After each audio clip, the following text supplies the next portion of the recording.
A TV Horizonte e a Rádio América AM recebem os candidatos ao governo de Minas para que eles possam apresentar aos telespectadores e ouvintes os planos de governo e suas prioridades caso sejam eleitos. Todos os 10 candidatos foram convidados. Comigo no estúdio está Giovanni Rodrigues, da Rádio América AM.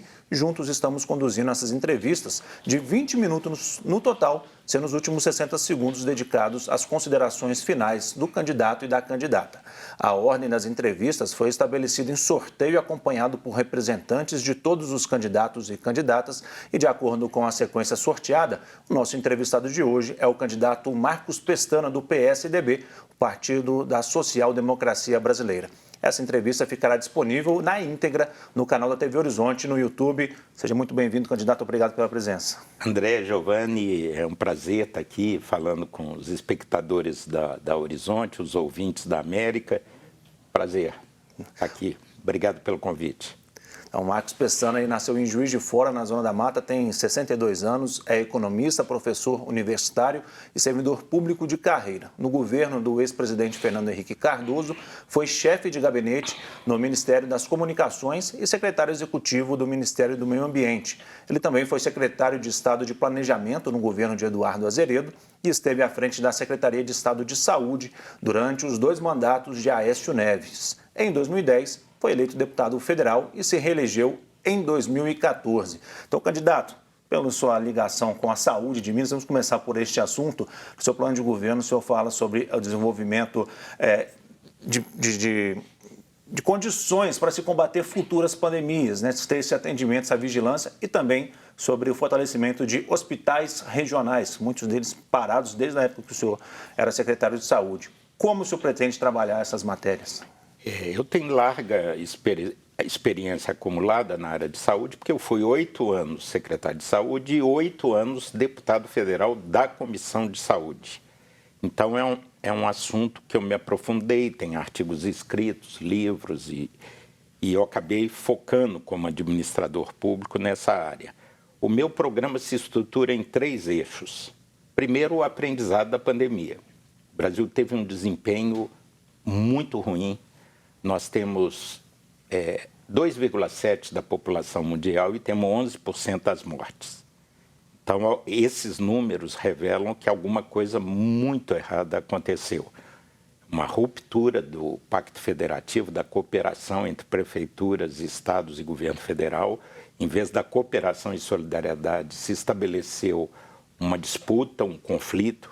Houve desrespeito aos princípios científicos, divulgação e propagação de falsas terapias, subestimação da questão do distanciamento social, das máscaras, da vacina, e nós fomos pegos com uma estrutura ínfima.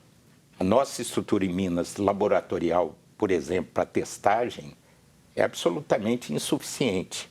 E outras pandemias virão.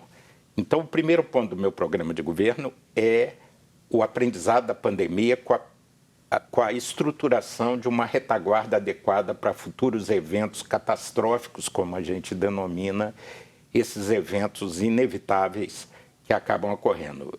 O segundo eixo é a saúde 5.0. Há ferramentas instrumentais tecnológicos que podem aumentar a produtividade dos recursos que são escassos, ou seja, fazer mais e melhor com cada real. Prontuário eletrônico, telemedicina, você pode aumentar o acesso da população, principalmente nas regiões mais pobres e distantes, lá no interior do Jequitinhonha, do Mucuri. Às vezes é difícil levar um neurologista, um cardiologista, um dermatologista, um gastro, e aí você pode fazer consultas por telemedicina. Então, essas ferramentas podem ampliar o acesso da população e melhorar a qualidade do sistema. E o terceiro ponto é retomar os programas da minha época que foram programas premiados, reconhecidos. Minas era tida como a melhor experiência na história do SUS de estruturação do sistema em um território, numa região, num estado. Vários programas nossos foram copiados, levados para outros estados, mas inexplicavelmente foram interrompidos. Não eram políticas de governo, não eram do governo Aécio, do governo Anastasia, eram políticas de Estado. Então, o Saúde em Casa, que visava fortalecer o saúde da família, foi interrompido. Farmácia de Minas, mudaram a lógica, quiseram só pintar de vermelho as farmácias logo no governo seguinte, mas o Ministério Público bloqueou essa bobagem. O PROOSP mudou a lógica, trocaram o nome, mas a lógica estruturante que o PROOSP tinha, os consórcios intermunicipais, o programa de fortalecimento, as redes temáticas, o Viva a Vida Mãe de Minas, que era uma experiência fantástica. Então, o terceiro eixo do meu programa é retomar essas experiências exitosas que visam constituir redes assistenciais integrais ao cidadão.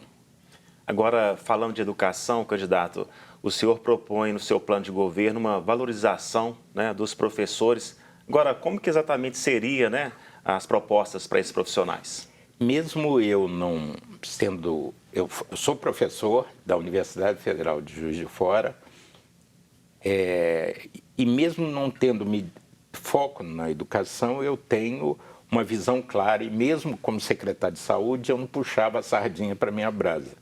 Eu sempre falei que saúde e segurança pública defendem a vida, mas a única coisa, sem nenhuma retórica vazia ou lugar comum, a única coisa que transforma a vida é a educação. O que é o desafio educacional em Minas?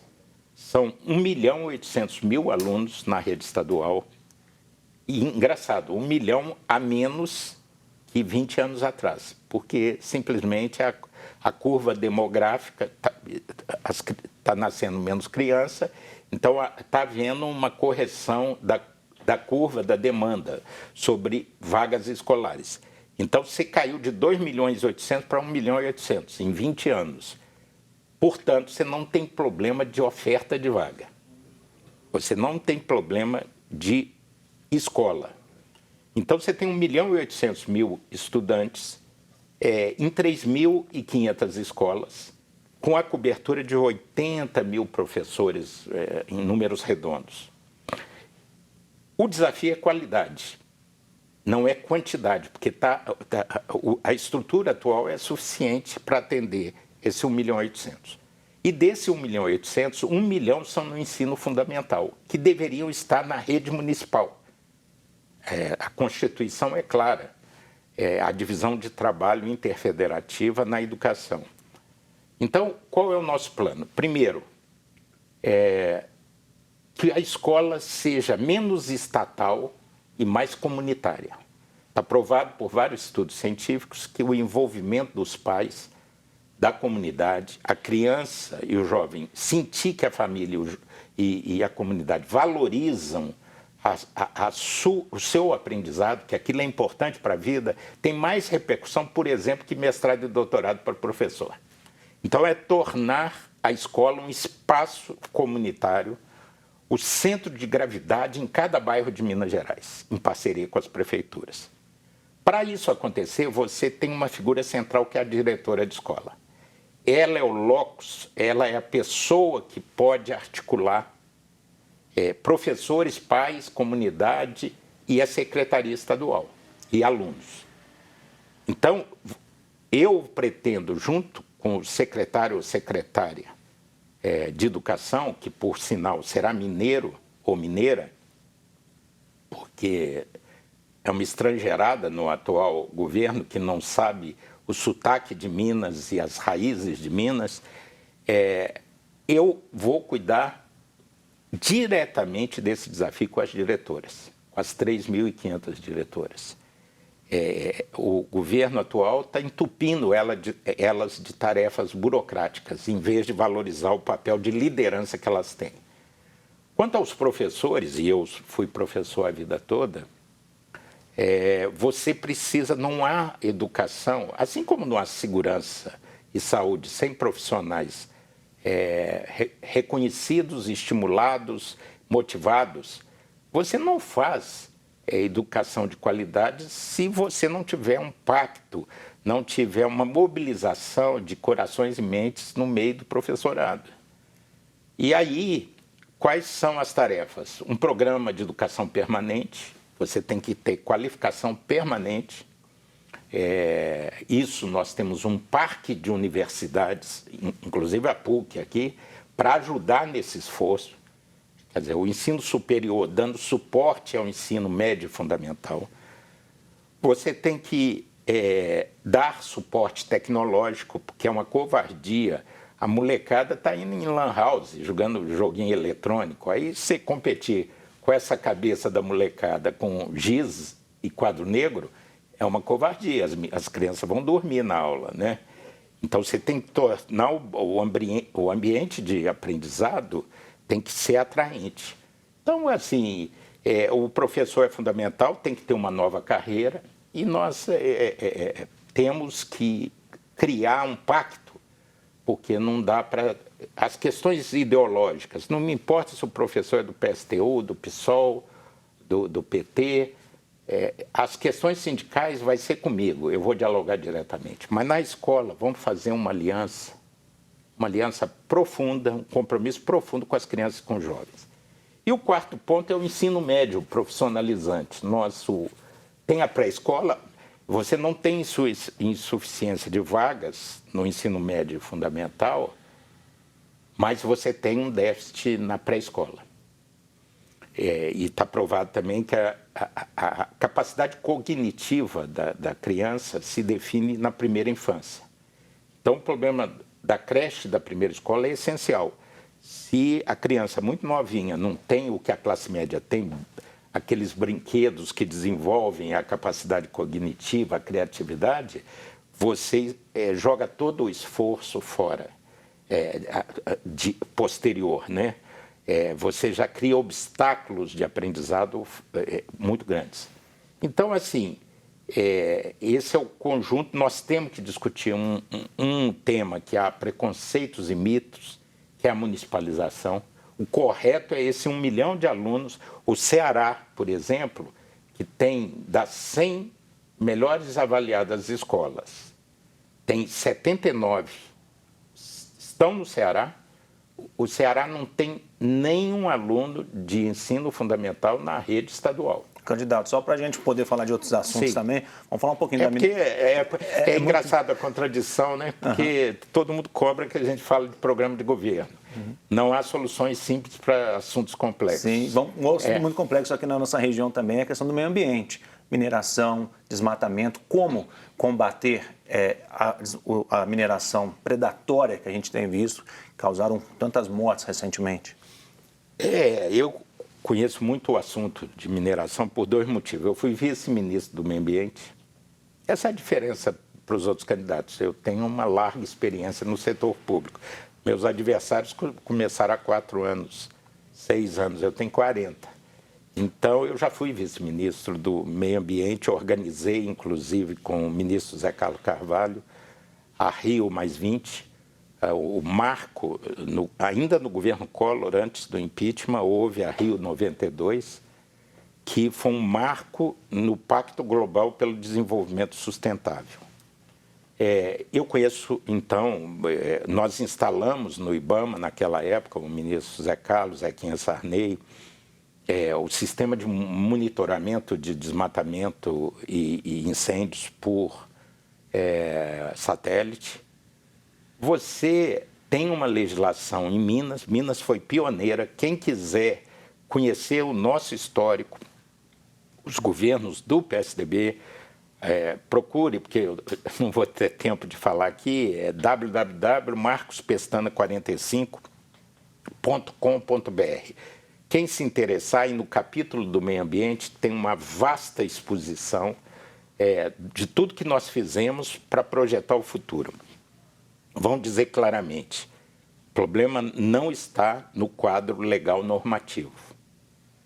As leis do Brasil e de Minas são avançadas, de gestão dos recursos hídricos, de licenciamento e controle ambiental, mas, no caso específico da mineração, além de entender que outro nome do século XXI é desenvolvimento sustentável, que não é possível e seria irresponsável a gente promoveu um crescimento econômico que sacrificasse o horizonte das novas gerações, eu fui relator também do royalty do minério.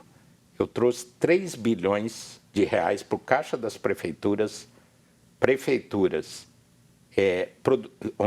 de municípios produtores de minério, e eu criei uma categoria nova, os municípios impactados por lagoa de rejeito, por ferrovias ou por portos. Então, eu trouxe 3 bilhões, com B de bola, 3 bilhões. O que representa 3 bilhões por ano de forma permanente? Isso equivale a 3 mil postos de saúde para o Programa Saúde da Família ou 50 mil casas populares por ano.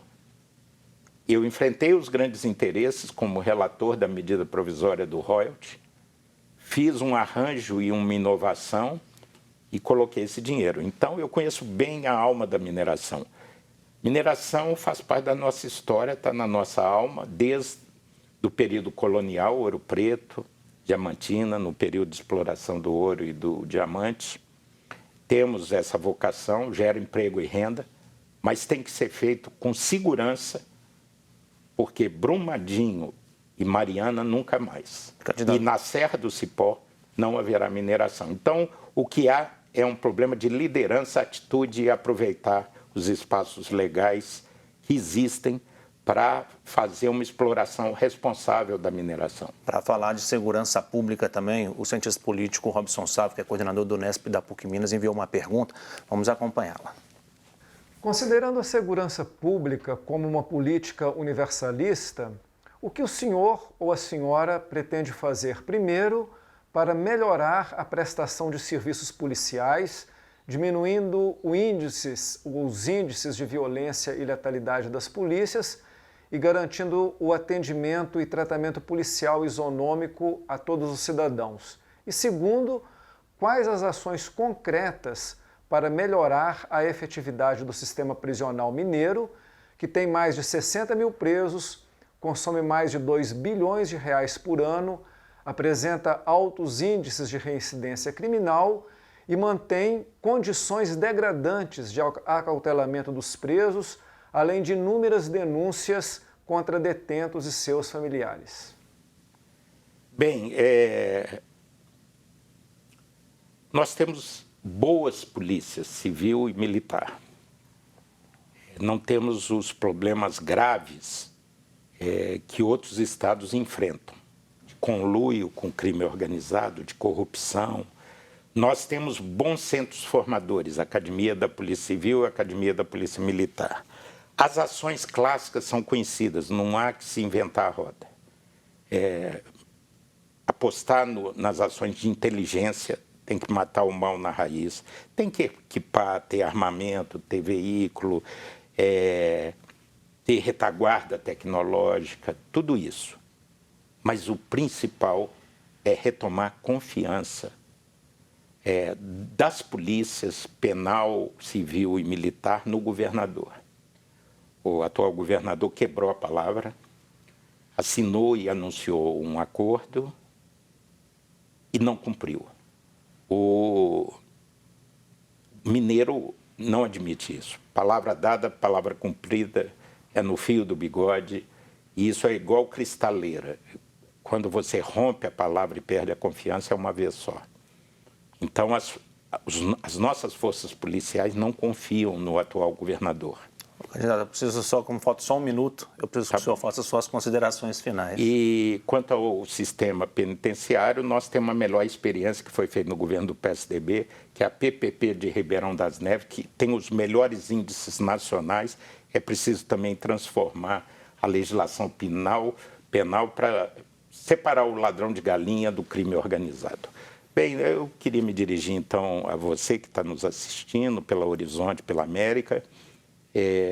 Faltam apenas 11 dias. A democracia é isso, o poder retorna a seu verdadeiro dono. É uma encruzilhada, é uma escolha. Você tem que prestar atenção, apurar as informações, comparar, e a decisão está na sua mão. As pessoas estão desalentadas, as pessoas estão cansadas, mas se você não quiser mexer com política, a política inevitavelmente vai mexer com a sua vida. Escolha bem, dia 2 de outubro, o futuro de Minas e do Brasil está na sua mão. Tá certo, candidato. Muito obrigado, Obrigado. por estar aqui conosco hoje.